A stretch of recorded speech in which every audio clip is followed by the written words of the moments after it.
Alright, now that we have much better daylight, we can probably see quite possibly everything. So here's the back of the building, the pool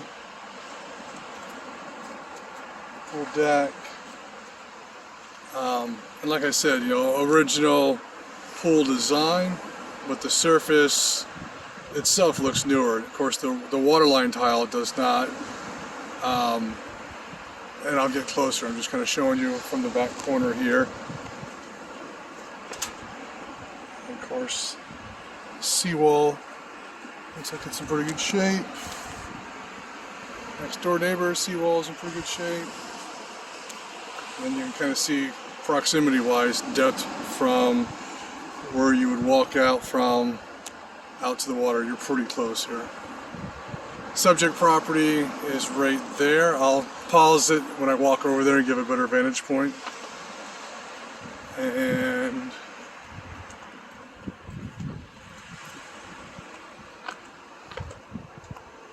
can definitely see the surface is in good shape. So that's been done probably within the past 5 or 10 years, I would guesstimate.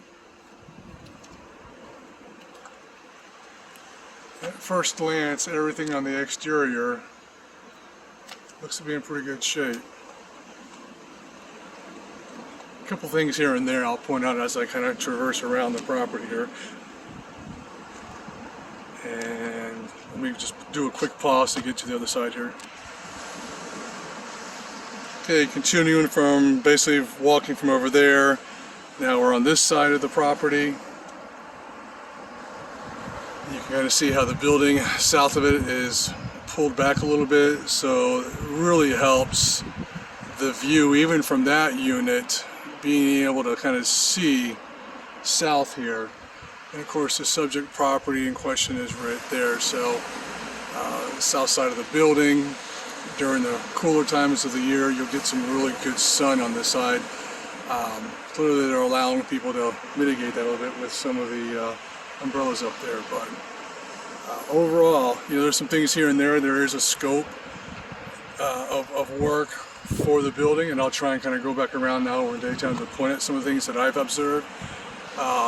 When we were upstairs last night, stuff like that, they've already kind of initiated that with the balcony repairs. But overall, they're doing a good job. Okay, I'm going to pause and walk underneath here. Picking up underneath, we saw some of the stuff last night. It doesn't really show much different. Just some of the what they kind of did on overlay, scabbing, or however you want to kind of refer to it, like a stucco over a block. It's like this is just some type of delamination. And this is actually something in the report that I'll send to you that I did come across. Like I said, it doesn't look like there's any egregious neglect, other than just normal things that kind of come up on a building that's this age.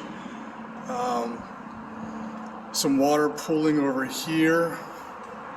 You can kind of see the little valley there, so I'm sure that's going to be something that they'll try and kind of manage.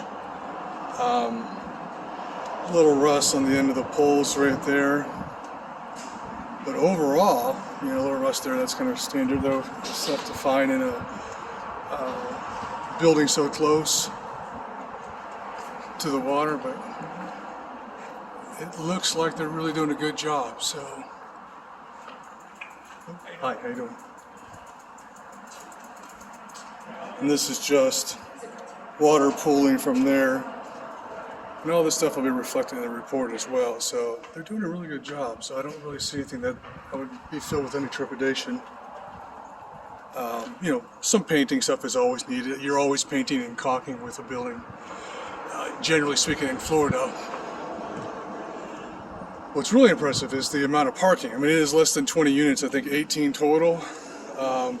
They have just hired a new management company, I did find out, and I want to say it's right across the street. So the management company is right there. They're not on site, but they are fairly close. And there's a little park right there. But the parking out here with less than 20 units, everyone gets one spot underneath. And then of course you see the landscaping is pretty much maintained fairly well too. All right, I'm going to stop this video and then I'll get upstairs and go through the inside again and show you the view from outside. But this wraps up the outside, I think.